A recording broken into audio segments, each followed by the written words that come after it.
Hi, you. Before we start, make sure you're subscribed, okay?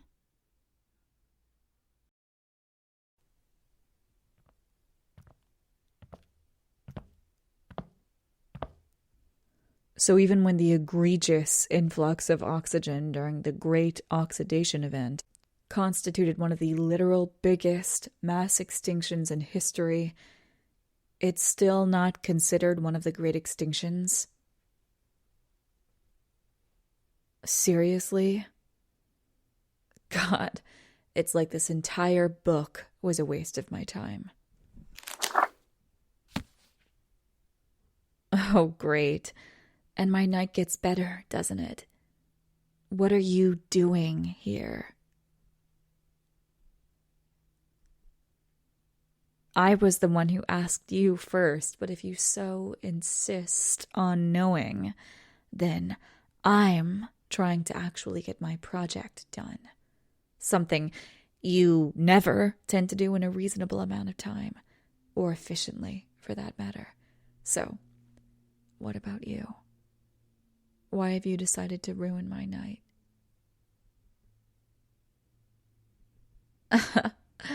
Right. And I'm sure you just started working on it too, even though it's due next week.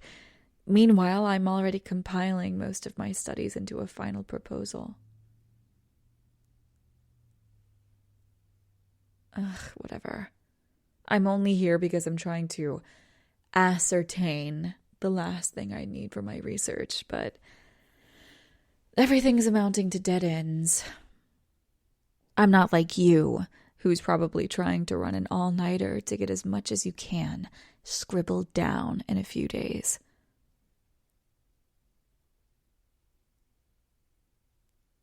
Oh, shut up. Second place is nothing to boast about, no matter what your methods are. And maybe it's the fact that this is your workflow that makes you second in our year. But I guess you care more about being close to the top than actually standing there. Do you actually think that this project you're working on will raise you there? I feel like you'd have to scour this entire library full of books in order to even slightly get closer to surpassing me. But no, go ahead. Keep dreaming however long you want, and maybe that little wish on a star will give you exactly what you've been praying for all this time. Maybe you'll eventually be number one when I've already moved on to something better. Please, that was our first year at university, and we both know it was just my adjustment period. That doesn't make you smarter than me in any regard, because you just got lucky, and you shouldn't count on it again. The fact that I need this much preparation shows just how dedicated I am to my expertise, and that's not a fault by any means. I think it should be the opposite in saying that your blatant disregard to your own time management makes you that much less reliable when it comes to your work ethic. I, at least, have enough time to double check my research and properly back it up with other attested sources. Meanwhile, you have to scrounge together whatever little you have by overworking yourself in such a short time period that it's not even feasible to maintain. How does that... So, you're claiming that if you tried hard enough to work as long as me, then you could get more done simply because of what you can do in such a shorter amount of time? Even though you constantly tell me that you're going to surpass me with your current method. Well, your own way doesn't seem to be very efficient whatsoever. But if you really have something to prove, then by all means, destroy yourself for the sake of trying to achieve something so bleakly idiotic. What is your discussion topic, anyway?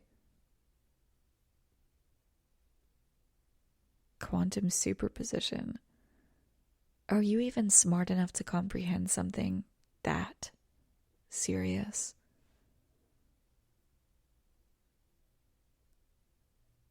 Sure, everyone knows about Schrodinger's cat. That's not really a topic of explanation, but more of an example for the thing you're trying to present. You're putting together a weaker model of an already dumbed down structure to what quantum superposition actually is. It doesn't matter whether or not you actually understand the thought experiment, but more that you comprehend it enough on a fundamental level in order to illustrate it back to your audience. Why do I talk like what? A human being? I do not talk like a computer. I'm simply stating the facts of your predicament that you don't seem to grasp well enough. Would you like me to use smaller words for your tiny brain so that you can understand what I'm trying to say to you? Really? Because you're starting to sound that stupid when you tell me to stop talking like a robot, so it's easier on your comprehension.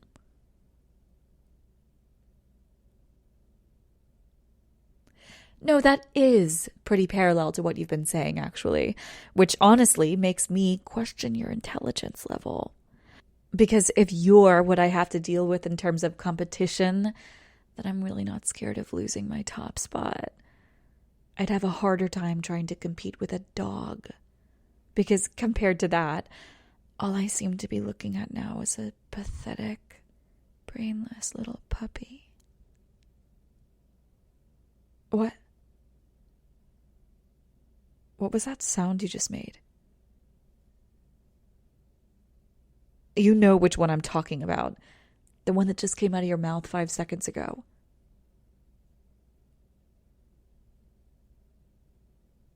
No. It wasn't you clearing your throat. It was something like a whimper, wasn't it? Right. Okay. Fine. I'll believe you. But since we're both here, I think it would be more beneficial to us if we work together. No? I could help you study with some of the knowledge I already have on this subject, and I can pick that brain of yours. How's that sound?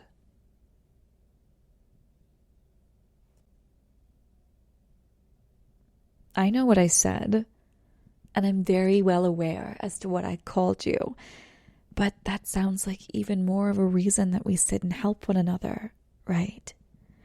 We do share some mutual interests, it seems. Plus, with you being number 2, I'm sure you have some information that I don't yet. So, how about it then? We are both in this library for a reason.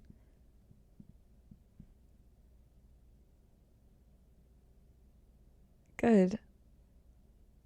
So, how far have you gotten in this whole quantum superposition study? Really? So, do you actually know yet that electrons and photons have wave-like properties that can overlap and become superposed? Right, you haven't gotten that far. Even with all these books in front of you, you've still wasted so much time not getting to the root of what that actually is. Which, I mean, I can only assume you started doing this today. Either that or you're very slow in your research.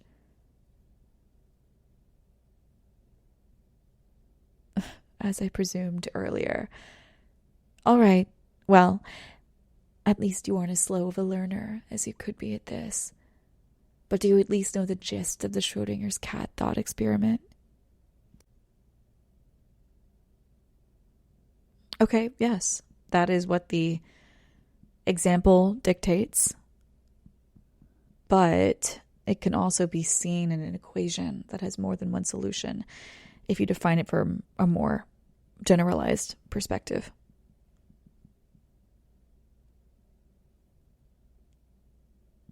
Correct. Yes, it's all just a matter of random probability, which means that the observation determines the result of that probability and thus makes it so where one becomes true where there was once neither. Or both. Well, yes, there may be an answer in the end once that happens, but the wave structure of electrons and photons overlap when superposed and basically spits out an answer to dumb it down.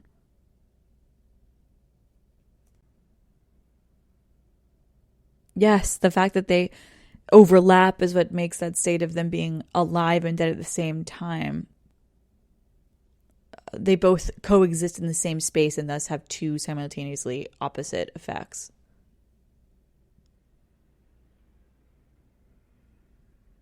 No, that's not. Look, I get that it's hard to visualize oppositions coexisting, but I'm trying to explain it to you. So could you please sit your mindless puppy brain back down and there. Right there, you did it again. You can't deny it this time because I know for a second time what I'm hearing. But I want to ask you a different question. Do you just like being degraded? Or do you like it when I call you puppy? No, don't look away now. You've already been caught whimpering for me twice. And I can't entirely say that I don't like it. You want to act all tough when we're together, but now, all of a sudden, you're nothing but a shy little thing. But there's also that hint of agitation on your face because you know that I'm winning. Don't you?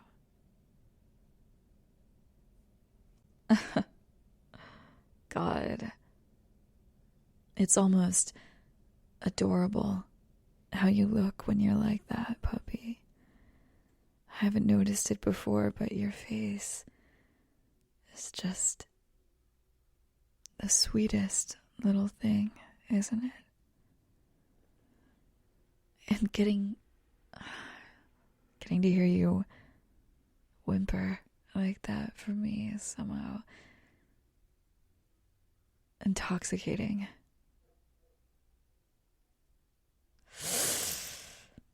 Again? Oh, puppy. You really are something. A lot more than what I thought you were before now. But I will say that instead of being made to be this brainless, I would suggest you do a bit more studying if you can. I would suggest looking into this one first. It talks about how they can observe stuff like this in one of the chapters. It has to do with light occasionally passing through filters when superposition happens, which I'm sure you would have figured out in a few hours if I had left you here all night. But I'll be generous this time around since you gave me those adorable sounds.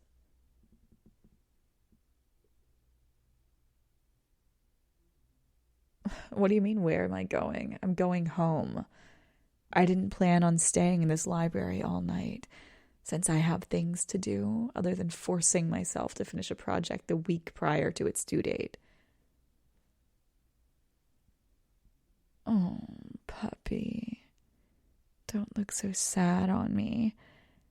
You already know you'll see me again soon enough. Really? Because you seemed a little happier when I stayed, and that immediately disappeared once you saw that I was leaving. So, yeah, I do think it's about me. But maybe I'll be back sooner than you think. If you're around here tomorrow at the same time, then I might drop by. But in the meantime, I have other work I need to attend to. So, I guess I'll be seeing you around. Puppy.